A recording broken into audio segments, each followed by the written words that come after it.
Ser ou não ser? Pergunta o príncipe no 9º item que eu destaco. Qual é o sentido de ser ou não ser? O verbo to be, vocês sabem que em inglês pode ser tudo. Pintar, serzir, remendar, bordar, adicionar. O verbo to be é o primeiro e único verbo que os professores de inglês ensinam a vida inteira na escola. Porque ser ou não ser pode ser traduzido, como fazem alguns tradutores recentes, por existir ou não existir. Cada época diz uma leitura. O próprio Hamlet dá uma pista ao dizer a Horácio que ele entregaria de bom grado seu coração a um homem que fosse senhor das suas emoções.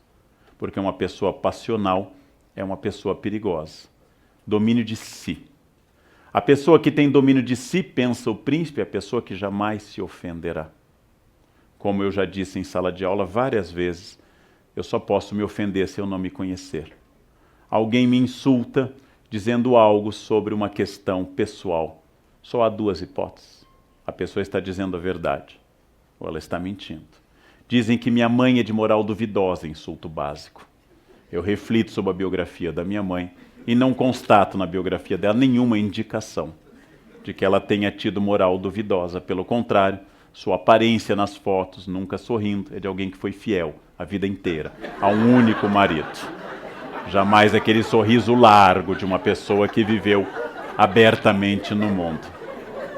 Ora, com isso o que eu estou constatando? Dizem que minha mãe é isso. Ela não é, logo eu não posso ficar ofendido. E se ela fosse, também não poderia ficar ofendido. Alguém no trânsito me grita algo sobre uma opção sexual possível que o motorista que eu fechei interpreta que eu tenha. Duas hipóteses. De fato eu tenho e não me ofendo. Ou de fato eu não tenho e não me ofendo. É como alguém me gritar careca e eu digo, bom, você vê, né? É sinal de que você é dotado da visão. Ou seja, o estoicismo de Hamlet é o estoicismo de quem se conhece. Quem pode ofendê-lo? Quando Polônio lhe pergunta o que o senhor está lendo, ele diz, palavras, palavras, palavras. E o Polônio vai começar a perceber que, debochando dele, Hamlet não perdeu a razão, mas está num outro tipo de sabedoria. Um homem que domina a si é um homem a quem Hamlet entregaria seu coração.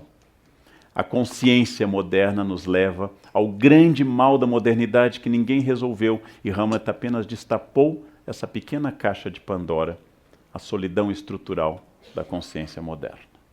Somos seres solitários. Sempre fomos, mas a consciência coletivista medieval dava a sensação de uma cristandade no Ocidente, de uma unidade, de um Deus que por todos zelava, de uma sociedade igual religiosamente. A modernidade trouxe a diversidade religiosa e a diversidade política. O inferno, vai pensar Sartre no século XX, está nos outros, diz uma de suas personagens numa peça Entre Quatro Paredes. Sartre e Hamlet chega à consciência de que eu estou inevitavelmente isolado na minha consciência. E a necessidade do mundo nos oferecer coisas novas porque eu não tenho nada a interagir com o mundo.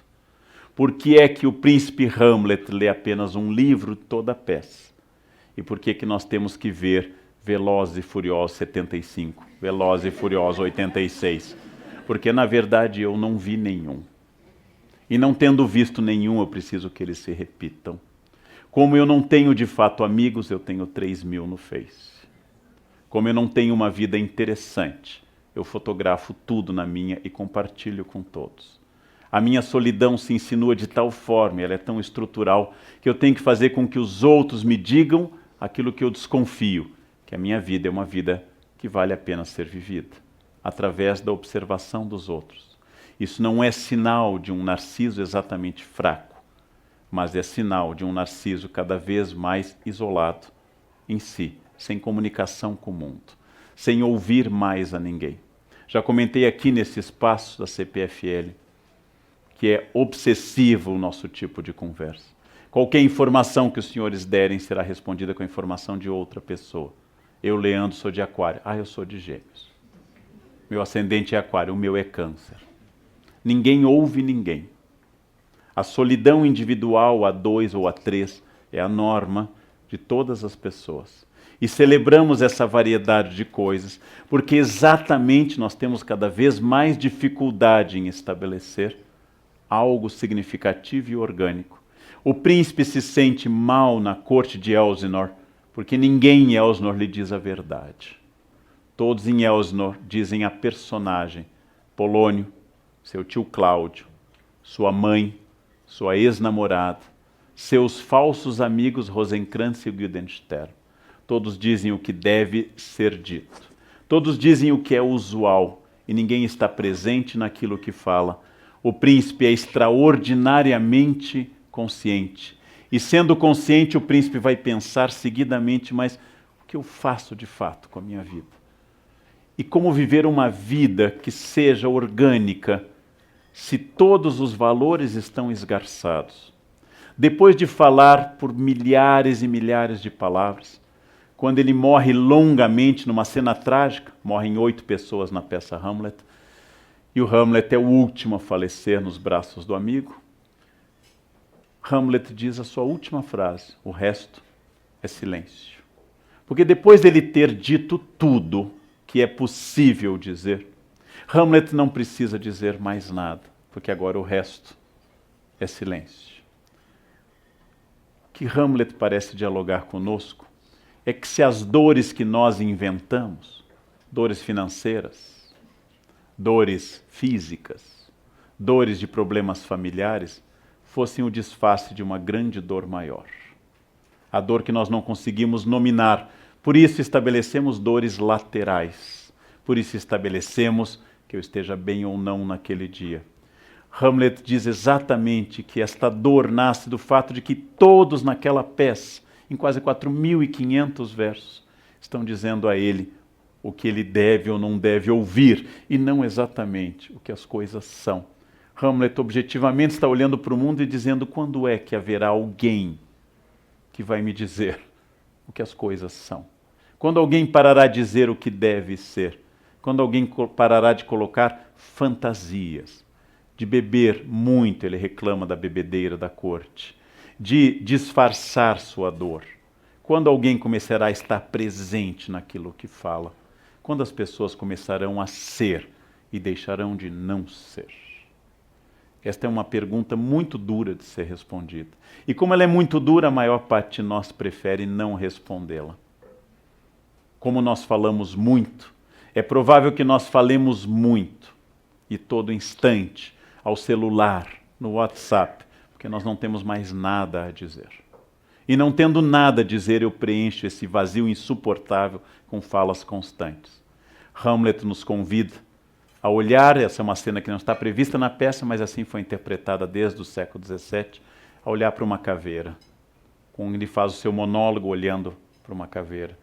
E perguntar decididamente, diante da morte inevitável, quem é que eu sou de verdade, quando os outros que eu acho, que me julgam pelo que eu devo ser, tiverem desaparecido.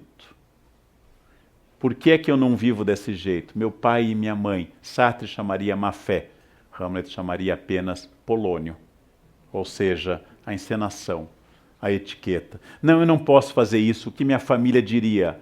Muito ou nada, mas igualmente irrelevante. Se a família apoiar ou criticar, você continuará sozinho. Mas como eu prefiro, ao invés de enfrentar a solidão da minha decisão, eu prefiro dizer que é uma opção por causa da minha família, dos meus filhos, dos meus vizinhos ou da minha fé, eu prefiro sentir-me vigiado do que me sentir sozinho. Eu prefiro me sentir protegido pela crítica do que largado pela indiferença. Esta é a pergunta central do Hamlet. O que eu responderia se nada fosse relevante a não ser a minha decisão e nada garantisse que essa decisão fosse correta? Quem eu seria se eu estivesse absolutamente só no mundo? Resposta do príncipe: você está só no mundo. Até porque sua vida será sempre solitária, com outros solitários ao seu redor, dando opiniões sobre eles, e você interagindo, dando opinião sobre si. E dizendo que você não toma essa decisão porque o outro é